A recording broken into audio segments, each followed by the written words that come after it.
My name is Chloe Cole, and I'm an 18-year-old detransitioner from the Central Valley of California.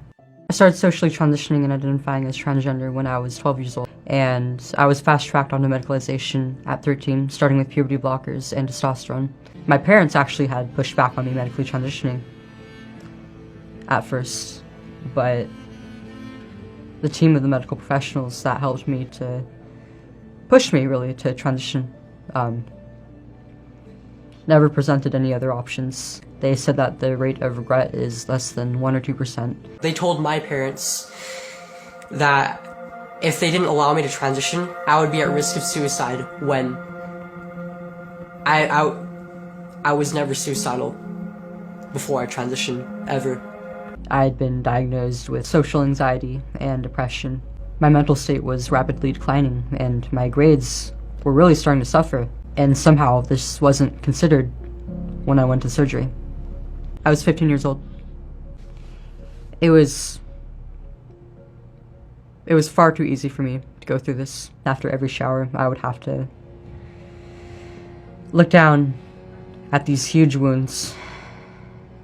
I mean, I was told that this would be part of the process, but you don't really understand until you go through it.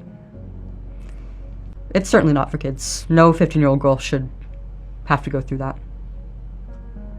I continued to get worse. I had to eventually drop out of school and go into an alternative program in which I was taking a psychology class. And there was one lesson that was about parenting, maternity. One of the most important parts of the lesson that really stood out to me was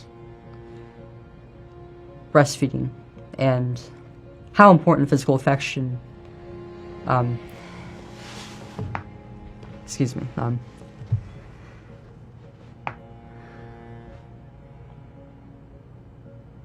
that bond is important to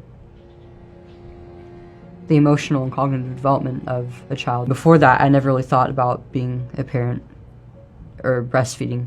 During one of the consultations for my surgery, I was told that I would lose my ability to breastfeed, but at this time, this didn't mean anything to me because I didn't know anything about that. Something beautiful and uniquely female was taken away from me forever. And I was perfectly healthy before that. I was only a kid. I'm still recovering to this day. I am suing my endocrinologist, my surgeon, and the gender specialist who recommended me to that surgeon, as well as the hospital that operated on me and Kaiser. I don't know if I'll be able to conceive a child or safely carry to term, and I certainly won't be able to breastfeed.